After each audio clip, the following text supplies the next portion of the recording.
everyone, I am Sailesh and welcome to the Milestone channel. Today we are going to study about the fourth lesson of class 9 CBSE Bihai book.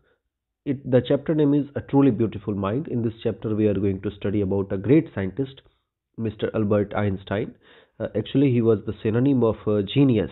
Here it has been said, what do you think when you hear the word genius? आप क्या सोचते हैं जब आप genius word को सुनते हैं? Genius क्या है? क्या क्वालिटीज जीनियस के अंदर पाई जाती है? तो आगे देखिए, कहता है we shall now read about a young German civil servant who took the world by storm about 100 years ago in the summer of 1905. The 26-year-old published in quick succession 4 groundbreaking papers about light, motion of particles, electrodynamics of moving bodies and energy.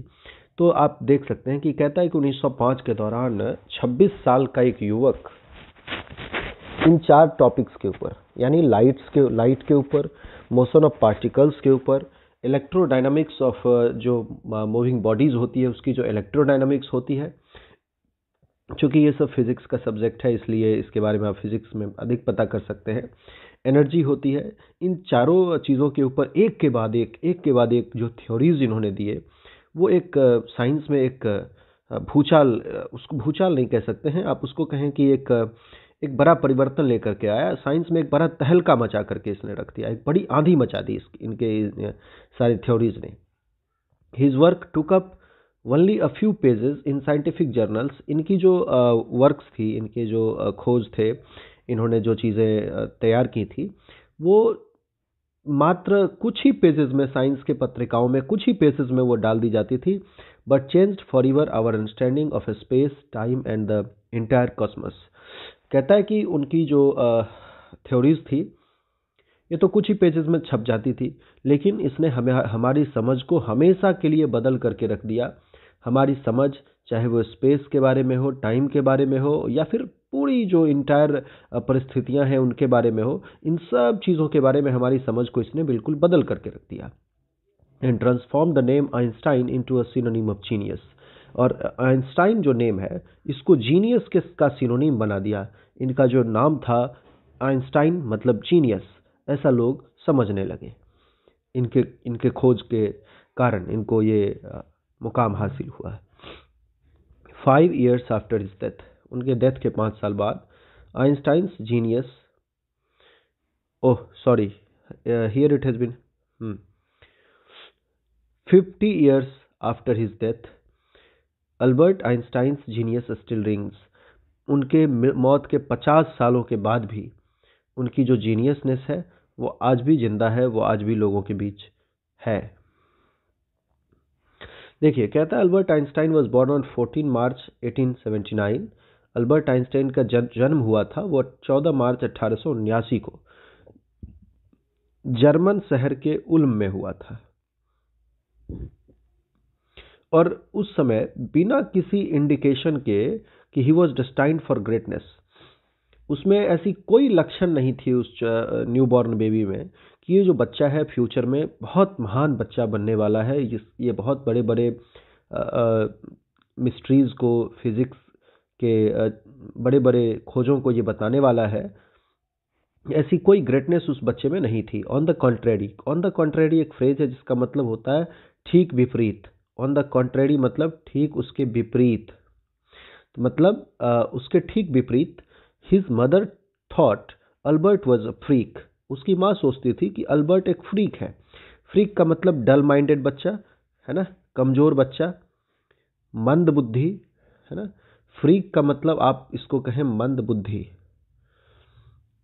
है ना, freak का मतलब मंद बुद्धि। His mother thought Albert was a freak, to her his head seemed much too large. और उसकी माँ के लिए तो उसका सिर जो था वो जरूरत से बहुत ही ज्यादा बड़ा दिखता था। चलिए आगे देखते हैं।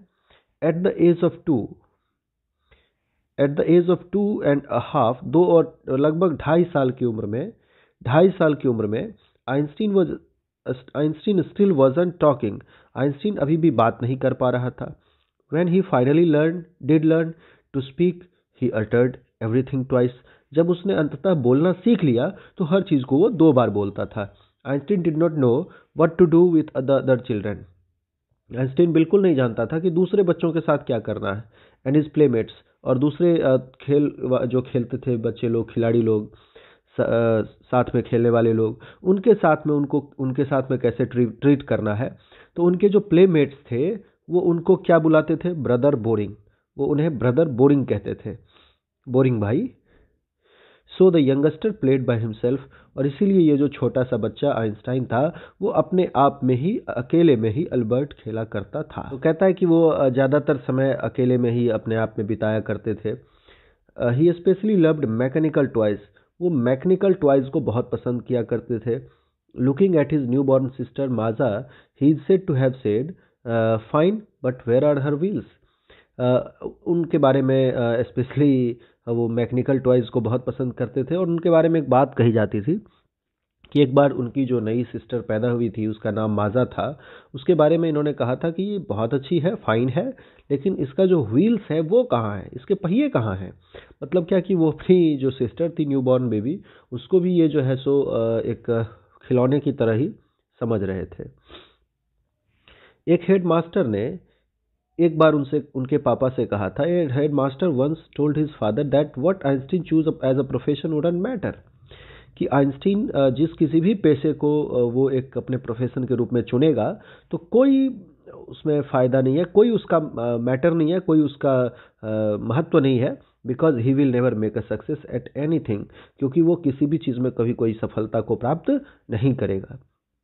Einstein began learning to play the violin at the age of 6. Einstein ने वायलिन को बजाना 6 साल की उम्र से ही शुरू कर दिया था. Because his mother wanted him to, क्योंकि उसकी माँ चाहती थी कि वो वायलिन बजाए.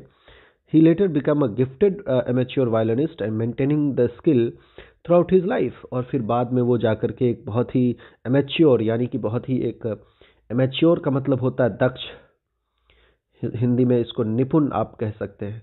बहुत ही निपुण और दक्ष और तेज तर्रार वायलिनिस्ट, अच्छे वायलिनिस्ट ये बने. और अपने इस स्किल को, यानी वायलिन बजाने के अपने स्किल को इन्होंने पूरे लाइफ जो है उसको इन्होंने अपने साथ रखा. देखिए आगे कहता है कि Einstein was not a bad pupil. Einstein एक बुरे शिष्य बिल्कुल भी नहीं थे. He went to high school in Munich. वो मुनीक के हाई स्कूल में चले गए. Where Einstein's family had moved when he was 15 months old. Einstein की फैमिली जो है वो मुनीक चली गई थी जब आइंस्टाइन मात्र 15 महीने के थे. And scored good marks in almost every subject. और लगभग हर सब्जेक्ट में उनके अच्छे मार्क्स आते थे. लेकिन क्या था कि Einstein hated the school's regimentation. अब ये रेजिमेंटेशन क्या है? स्कूल में ऑर्डर और discipline taken to an extreme. एक एक्सट्रीम लेवल तक जो स्कूल में डिसिप्लिन को फॉलो किया जाता है, पंक्चुअलिटी को फॉलो किया जाता है, एक तौर तरीके को फॉलो किया जाता है, rules and regulations, punctuality, discipline, इन सब चीज़ों से वो बहुत ज़्यादा नफरत करते थे. और एट द एज ऑफ 15 और 15 साल की उम्र तक, 15 साल की उम्र में आइंस्टाइन फेल्ट सो स्टिफल्ड. आइंस्टाइन इतने मतलब वो बोर फील करने लगे, उनका इतना दम घुटने लगा उस स्कूल के अंदर कि he left the school for good. और उन्होंने स्कूल को सदा के लिए छोड़ दिया. अब यहाँ देखो, फॉर गुड, फॉर गुड का मतलब होता है सदा के लिए. फॉर गुड एक बहुत ही सुंदर फ्रेज है जिसका मतलब होता है सदा के लिए. तो आइंस्टाइन ने सदा के लिए स्कूल छोड़ दिया.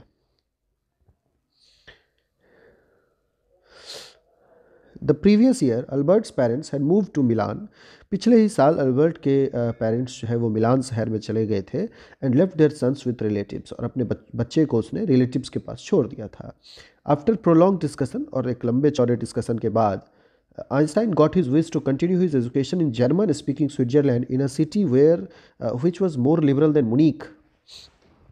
पिछले साल अल्बर्ट आइंस्टाइन के फैमिली मिलान शहर में चले गए थे अपने परिवार के साथ, रिलेटिव्स के पास अल्बर्ट आइंस्टाइन को छोड़ करके वो चले गए थे मिलान. और एक लंबे चौड़े डिस्कशन के बाद, काफ़ी लंबे डिस्कशन के बाद, आइंस्टाइन की इच्छा हुई कि वो अपना एजुकेशन जो है वो जर्मन स्पीकिंग स्विट्ज़रलैंड शहर में वो कंटिन्यू रखेंगे. और एक जो स्विट्ज़रलैंड एक ऐसा शहर था जो कि मुनीक से ज़्यादा लिबरल था.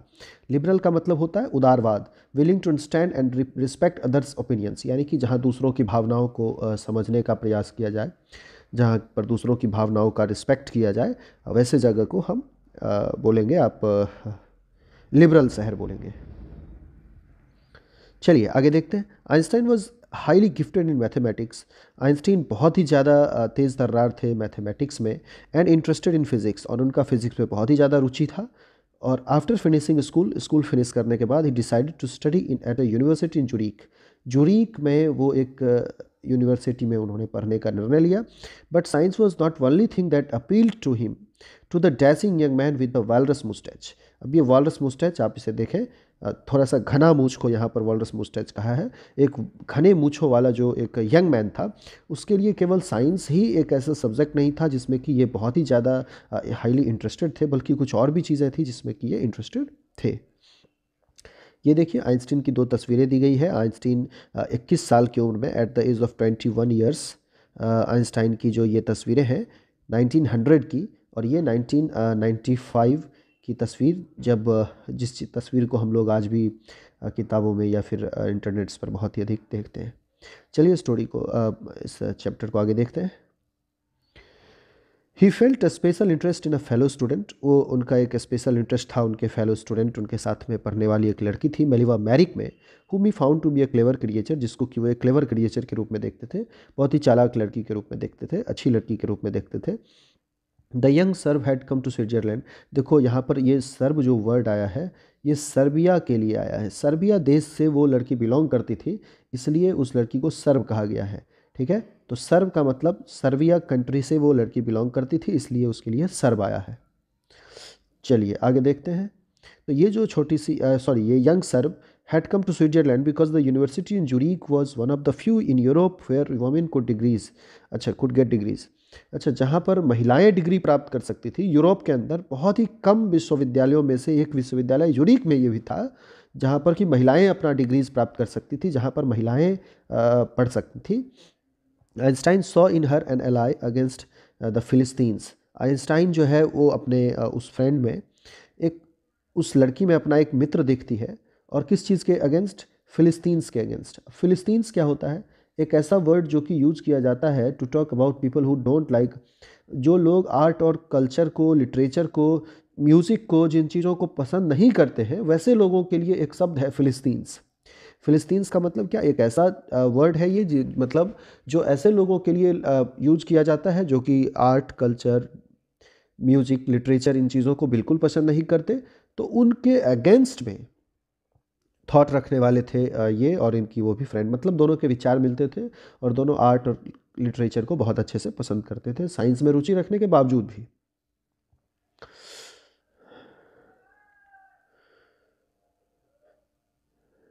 Those people in his family at the university whom he was constantly at odds। मतलब फिलिस्तीन्स यहाँ पर उन लोगों को कहा गया है जो कि आर्ट, लिटरेचर और म्यूज़िक को बिल्कुल पसंद नहीं करते थे। ऐसे लोग कहाँ पर पाए जाते थे?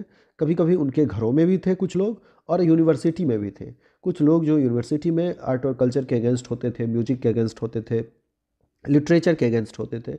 इनके फैमिली में भी कुछ लोग ऐसे थे। इन सब के अगेंस्ट वो उस लड़की में अपना एक मित्र पाते थे जिसकी रुचि आर्ट, लिटरेचर, म्यूज़िक में थी। Letters survive in which they put their affection into words.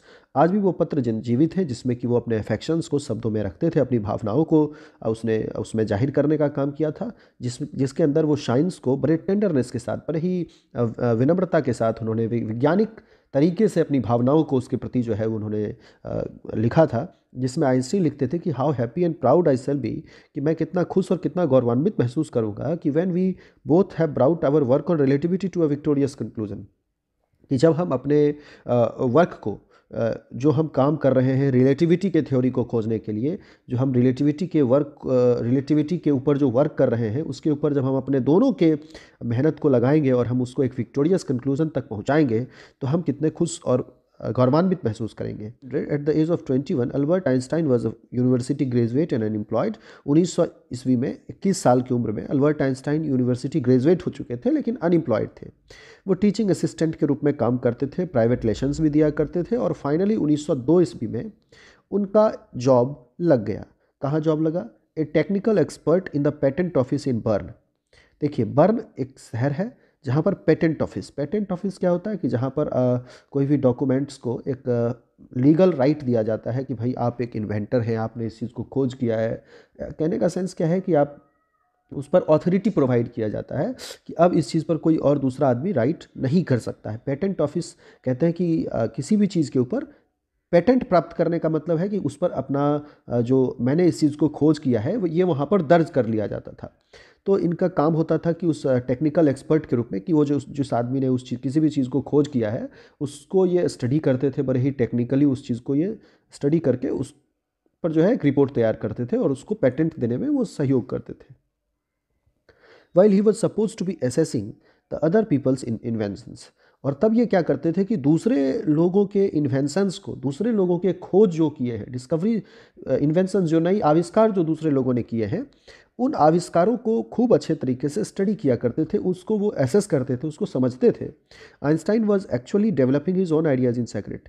जब इनके बारे में कहा जाता था कि ये दूसरे लोगों के आइडियाज़ को बहुत अच्छे से समझ रहे थे, आइंस्टाइन उस वक्त अपने खुद के भी आइडियाज़ को चुपचाप से सेक्रेट में डेवलप करते जा रहे थे। He is said to have jokingly called his desk drawer at the work of Bureau of Theoretical Physics। और इनको इनके जो फ्रेंड लोग थे उस समय जो वहाँ पर काम करते थे पेटेंट ऑफिस में, वो इनको मजाक करते हुए ब्यूरो ऑफ थ्योरेटिकल फिजिक्स जहाँ पर होता था इनका जो ऑफिस था, वहाँ पर इनको डेस्क ड्रॉअर भी कहा जाता था। ठीक है, इन्हें डेस्क ड्रॉअर कहा जाता था। डेस्क ड्रॉअर का सेंस है कि अपने टेबल बेंच डेस्क से बिल्कुल चिपके रहते थे, उस पर वो कुछ वर्क करते रहते थे, उस पर आइडियाज़ लिखते रहते थे, इस तरीके से इनको कहा जाता था। कहता है one of the famous papers of 1905 was Einstein's special theory of relativity. 1905 ईस्वी में एक सबसे फेमस पेपर्स में से एक वो भी रहा था जिसमें आइंस्टाइन की जो थ्योरी ऑफ रिलेटिविटी थी, है ना, उसको पब्लिश किया गया था। अकॉर्डिंग टू विच, जिसके अनुसार time and distance are not absolute. Time और डिस्टेंस वो बिल्कुल एक नहीं हो सकते हैं, वो एक समान नहीं हो सकते हैं। टाइम एंड डिस्टेंस वो एक समान नहीं हो सकते हैं। Indeed, two perfectly accurate clocks will not continue to show the same time if they come together again after a journey and one of them has been moving very fast relative to the other। कहता है कि अगर दो perfectly accurate clocks, एकदम accurate दो अगर अलग अलग क्लॉक्स है तो वो एक समान समय बिल्कुल नहीं दिखाएगा अगर वो एक लंबे यात्रा के बाद, एक जर्नी के बाद वो दोनों घड़ी अगर एक साथ आए और अगर उसमें से कोई एक घड़ी दूसरी घड़ी की अपेक्षा तेज़ भाग रहा है थोड़ा सा भी, तो निश्चित रूप से जो दूसरा घड़ी है या पहला वाला घड़ी, वो दोनों का जो टाइम है वो एक समान बाद में नहीं होगा, उस जर्नी के बाद एक समान समय नहीं रहेगा। From this followed the world's most famous formula which describes the relationship between mass and energy। और इन सब चीज़ों में से ही निकल करके आता था सबसे दुनिया का सबसे आज तक का सबसे बेस्ट और सबसे अधिक फेमस फार्मूला E बराबर mc², जो कि रिलेशनशिप दिखाता था किसका, मास और एनर्जी का। यानी मास और एनर्जी के बीच का क्या रिलेशन है, वो ये बहुत ही ज़्यादा फेमस फार्मूला रहा है। यही फार्मूला मास और एनर्जी के बीच का रिलेशनशिप दिखाता था। In this mathematical equation, E stands for energy or m stands for mass and c stands for the speed of light in a vacuum about 3 lakh kilometre प्रति second. तो यहाँ देखो एक उनका ही एग्जांपल है कि when you sit with a nice girl for 2 hours it seems like 2 minutes। जब आप एक अच्छी लड़की के साथ 2 घंटे भी बैठते हैं तो ये 2 मिनट के जैसा लगता है। जब आप किसी हॉट स्टोव पर 2 मिनट के लिए भी बैठ जाएं तो ऐसा लगेगा कि आप वहाँ पर 2 घंटे से बैठे हैं। तो यही रिलेटिविटी है, ये रिलेटिविटी को बताने के लिए आइंस्टाइन का ही ये स्टेटमेंट है। ठीक है, चलिए आगे देखते हैं। फिलहाल When Einstein was solving the most difficult problems in physics, जब आइंस्टाइन फिजिक्स में बहुत ही ज़्यादा डिफ़िकल्ट प्रॉब्लम्स को सॉल्व कर रहे थे तो उनकी प्राइवेट लाइफ वाज अनरिवेलिंग, यानी कि स्टार्टिंग टू फेल, यानी उनकी प्राइवेट लाइफ जो है वो खतरे में पड़ना स्टार्ट हो गई थी। Einstein had wanted to marry Mileva right after finishing his studies but his mother was against it. Einstein Mileva से बिल्कुल अपने स्टडी को फिनिश करने के जस्ट बाद ही शादी कर लेना चाहते थे, लेकिन उनकी मदर इस चीज़ के अगेंस्ट थी। She thought Meliva, who was 3 years older than her son, was too old for him। Einstein की माँ सोचती थी कि जो मेलिवा है वो आइंस्टाइन से 3 साल बड़ी है और उसके मुताबिक वो बहुत ही ज़्यादा ओल्ड है और ये परफेक्ट मैच नहीं होगा। She was so also bothered by Mileva's intelligence, और वो मेलिवा की जो इंटेलिजेंस थी, बुद्धि थी, उनसे भी वो बहुत ज़्यादा परेशान थी उसको लेकर के कि she is a book like you. और वो सोचती थी कि ये बहुत ही ज़्यादा इंटेलिजेंट है, मेलिवा आइंस्टाइन से ज़्यादा होशियार है, तो कहीं ना कहीं ये उसके ऊपर जो है सो उसको परेशान कर सकती है, उसके लिए एक परफेक्ट मैच वो नहीं समझ पा रही थी उसकी माँ, इसलिए वो नहीं चाहती थी कि ये शादी हो। Einstein put the wedding of, और इसीलिए आइंस्टाइन ने उस वेडिंग को फिलहाल उस वक्त टाल दिया था। और ये जो पेयर था फाइनली जनवरी 1903 में इनकी शादी हो गई एंड हैड 2 सन्स, और इनके 2 बच्चे हुए। But a few years later, लेकिन कुछ ही वर्षों के बाद, द मैरिज फॉल्टर्ड, लेकिन ये शादी जो है वो बिगड़ गया, वो कमज़ोर पड़ने लगा, वो रिश्ता खराब हो गया। Mileva meanwhile was losing her intellectual ambition. Meanwhile मतलब उसी क्षण मेलिवा जो है वो, मतलब जिस समय उसकी शादी विवाह का जो चल रहा था, और है ना, उस समय ये क्यों कमज़ोर होने लगा, तो मेलिवा जो है वो एक पढ़ी लिखी लड़की थी और उसके अपने सपने थे, उसके कुछ इंटेलेक्चुअल एम्बिशन थे, यानी कुछ पर्सनल एम था जीवन का, और वो जो है एम्बिशन, उसका जीवन का अपना जो एम्बिशन था वो खतरे में पड़ने लगा था, इसीलिए वो उसका शादी कमज़ोर पड़ रहा था। Becoming an unhappy house wife, वो जो कि बाहर काम करना चाहती थी, अच्छे तरीके से अपने जीवन को एक मकाम तक पहुंचाना चाहती थी, लेकिन अब वो सिर्फ एक नाखुश, एक अनहैप्पी हाउस वाइफ बन करके रह गई थी। After years of constant fighting, और कई वर्षों के लंबे झगड़े विवादों के बाद, the couple finally divorced in 1919, और 1919 ईस्वी में एट लास्ट इस कपल ने डाइवोर्स कर लिया लंबे झगड़े के बाद। Einstein married his cousin Elsa the same year, और आइंस्टाइन भी उसी साल अपने एक और कज़न के साथ, इल्सा के साथ, इन्होंने अपना नेक्स्ट यानी सेकेंड मैरिज इन्होंने कर लिया। ठीक है। Einstein's new personal chapter coincided with his rise to world fame, और आइंस्टाइन का जो ये नया चैप्टर था, इनको ये कोइंसिडेड मतलब इनको लेकर के गया, इनको दिखाया, इनके लिए वो रास्ता खोला, पूरे वर्ल्ड में इनका जो नया नेम फेम इनको जो मिला, वो इनका नया पर्सनल चैप्टर से ही स्टार्ट हो गया। 1915 में he had published his general theory of relativity, और 1915 में उन्होंने अपनी जनरल थ्योरी ऑफ रिलेटिविटी को पब्लिश किया था, which provided a new interpretation of gravity, और जिसने ग्रेविटी का एक नया ही सिद्धांत, एक ग्रेविटी की एक नई ही पॉइंट ऑफ व्यू को उन्होंने दुनिया के सामने रखा। An eclipse of the sun in 1919 brought proof that it was accurate, और सूर्य का जो एक इक्लिप्स था उस 1919 में इस बात को साबित कर दिया कि इनकी जो उस relativity, general theory of relativity को लेकर के जो बात कही गई थी, या ग्रेविटी का जो एक नया सिद्धांत इन्होंने दे दिया था, वे चीज़ें बिल्कुल सही थी, सटीक थी, वो बिल्कुल एक्यूरेट थी, उसमें कोई प्रॉब्लम नहीं थी। Einstein had correctly calculated in advance the extent to which the light from a fixed star should be deflected through the sun's gravitational field. कहता है कि आइंस्टीन ने बहुत ही पहले एडवांस में ही ये कैलकुलेट कर लिया था कि किस हद तक, किस एक्सटेंट तक, किस हद तक लाइट जो है वो जा सकता है एक फिक्स्ड स्टार से जब निकलेगा, और वो डिफ्लेक्ट होगा सूर्य के ग्रेविटेशनल फील्ड से।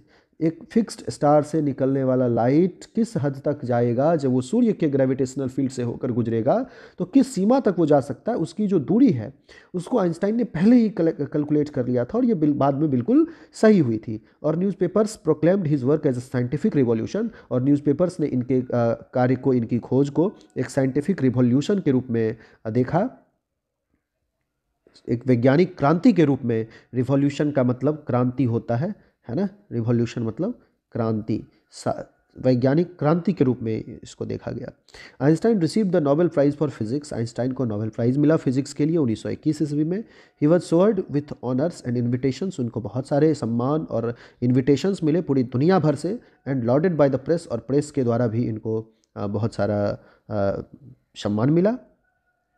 When the Nazis came to power in Germany, जब जर्मनी में नाजी पावर में आए इन 1933, 1933 का समय था, Einstein immigrated to United States, Einstein United States में इमिग्रेट कर गए। इमिग्रेट का मतलब होता है चले जाना, प्रवास करना, है ना। कहने का मतलब है कि वो उस देश को छोड़ करके, जर्मनी को छोड़ करके वो अमेरिका चले गए। 5 years later, the discovery of nuclear fission in Berlin had American physicists in an uproar. 5 साल के बाद बर्लिन में जो न्यूक्लियर फिजन की खोज हुई, यानी न्यूक्लियर पावर एनर्जी की जो खोज हुई बर्लिन में, तो उससे अमेरिकन फिजिसिस्ट जो थे वो बहुत ही ज़्यादा उदास हो गए। अमेरिकन साइंटिस्ट बहुत ही अवाक रह गए कि अरे ये क्या हो गया, क्योंकि many of them had fled from fascism, और क्योंकि उन सारे लोगों में से बहुत सारे लोग फासिज्म से भागे हुए थे, फासिज्म से पीड़ित थे। जस्ट एज आइंस्टीन हैड, जैसे कि आइंस्टीन भी फासिज्म को झेला हुआ था। फासिज्म क्या है? तो फांसीवाद जो है वो दौर था ये नाजी शासन के समय में जो ज्यूइश लोगों के ऊपर अत्याचार किए जाते थे, उस दौर को फासिज्म कहा जाता था। तो इसके बारे में आप हिस्ट्री में अधिक जान सकते हैं। Just as Einstein had and now they were afraid the Nazis could build and use an atomic bomb, और वो लोग सोचते थे कि कहीं ना कहीं हो सकता है कि नाजी लोगों के अगर हाथ ये लग गया एटॉमिक फिजन और ये चीज़ें, ये थ्योरी, ये आइडिया वगैरह अगर उसके हाथों में आ गई तो निश्चित रूप से वो एटॉमिक बम बना सकते हैं और इसका वो दुरुपयोग कर सकते हैं, है ना, गलत इस्तेमाल कर सकते हैं। At the urging of a colleague, और अर्ग का मतलब होता है रिक्वेस्ट, URG मतलब रिक्वेस्ट, अपने एक मित्र के रिक्वेस्ट पर। कलीग का मतलब होता है साथी, कलीग मतलब साथी। अपने एक साथी के रिक्वेस्ट पर आइंस्टीन ने एक पत्र लिखा American president mister Franklin D Roosevelt को। कब पत्र लिखा? तो 2 अगस्त 1939 को। इन विच ही वार्ड, जिसमें उन्होंने चेतावनी दी कि a single bomb of this type exploded in a port might very well destroy the whole port together with some of the surrounding territory to.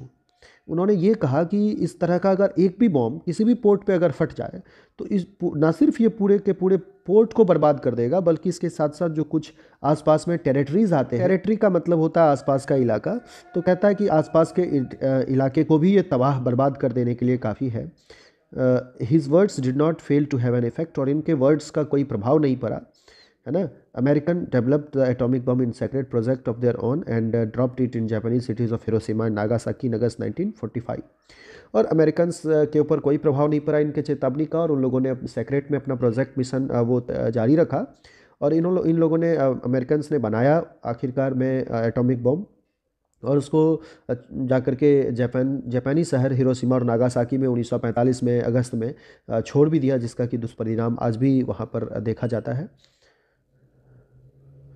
Albert Einstein was deeply second by the extent of destruction, लेकिन ये जो destruction हुआ था, जिस हद तक का जो डिस्ट्रक्शन हुआ था, इस डिस्ट्रक्शन से आइंस्टाइन बिल्कुल हिल गए थे, वो बिल्कुल परेशान हो गए थे।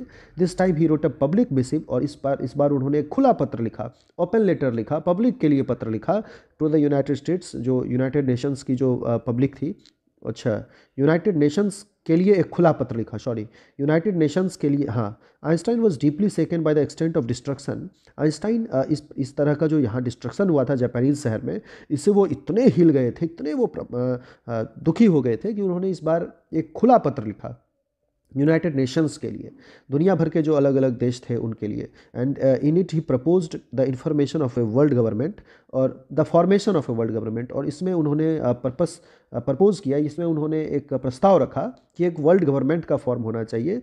Unlike the letter to Roosevelt, this one made no impact. जैसे पिछले बार उन्होंने राष्ट्रपति साहब को पत्र लिखा, उसका कोई प्रभाव नहीं हुआ, तो इस लेटर का भी कोई इम्पैक्ट नहीं पड़ा। But over the decade, next decade, लेकिन अगले डिकेड के कुछ मतलब अगले कुछ दशकों तक, अगले 1 दशक तक Einstein got ever more involved in politics, और आइंस्टाइन जो है अगले 10 साल तक वो पॉलिटिक्स में बहुत ज़्यादा इन्वॉल्व हो गए। और Einstein got ever more involved in politics, वो पॉलिटिक्स में बहुत इन्वॉल्व हुए। Agitating for an end to the arms buildup and using his popularity to campaign for peace and democracy, और वो इस बात का प्रचार करने लगे कि वो आर्म्स को बिल्डअप करने पर जोर नहीं देना चाहिए, हमें हथियारों के निर्माण पर रोक लगानी चाहिए, और हमें ये कोशिश करनी चाहिए कि हम शांति और सद्भावना को लेकर के आगे बढ़े, हम शांति और लोकतंत्र के लिए कार्य करें।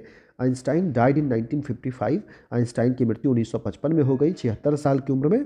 ही was celebrated as a visionary and world citizen as much as a scientific genius. और उनको आज भी देखा जाता है पूरे वर्ल्ड सिटीज़न के रूप में, दुनिया भर के लोग उनको रिस्पेक्ट करते हैं।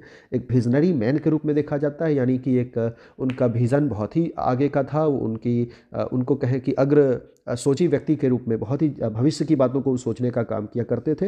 वर्ल्ड सिटीज़न का उनको तमगा दिया जाता था, लोग उनको रिस्पेक्ट देते थे। और साइंटिफिक जीनियस यानी इस रूप में उनको देखा जाता था। आई होप कि ये चैप्टर पूरा का पूरा आपको समझ में आ गया होगा। अगर कहीं किसी तरह की प्रॉब्लम्स है इस पूरे चैप्टर के अंदर तो आप उसको कमेंट सेक्शन में लिखने का काम करेंगे। हम पूरी कोशिश करेंगे कि आपको वहाँ रिप्लाई करें और आपके प्रॉब्लम्स को दूर किया जाए। चलिए, थैंक यू सो मच कि आपने इस पूरे वीडियो को देखा। और अगर कहीं कोई प्रॉब्लम हो तो आप उसे बताएंगे, हम फिर आपके साथ हाजिर होंगे नेक्स्ट चैप्टर में, नेक्स्ट वीडियो में। चलिए, तब तक के लिए गुड बाय।